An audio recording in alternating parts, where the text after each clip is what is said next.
ನಾನು ಈ ದಿನ ವಿಜ್ಞಾನ ಪ್ರಯೋಗ ಮಾಡುತ್ತಿದ್ದೇನೆ. ಪ್ರಯೋಗದ ಹೆಸರು ಕಾಂತೀಯ ಬಲ. ಬೇಕಾಗಿರುವ ಸಾಮಗ್ರಿಗಳು: ಎರಡು ಬಲೂನ್, ಒಂದು ಪಾಚಿನಿಕೆ, ಕಟಿಂಗ್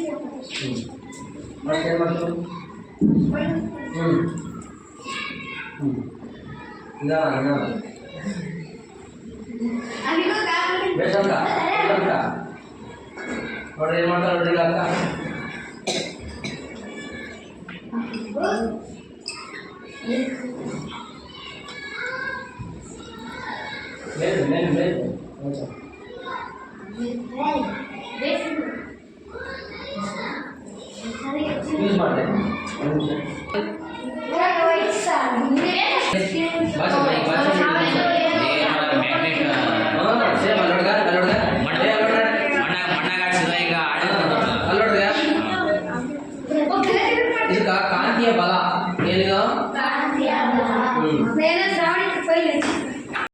ನಮ್ಮ ತಲೆಯಲ್ಲಿರುವ ಮನುಷ್ಯನಿಗೆ ಗುರುತ್ವಾಕರ್ಷಣ ಬಲ ಹೆಂಗಿರುತ್ತೋ ಹಂಗ ನೀವು ಮನೆಯಲ್ಲಿ ಕೂಡ ಬೇಕಾದ್ರೆ ಮಾಡ್ಬೋದು ನೋಡ್ರಿ.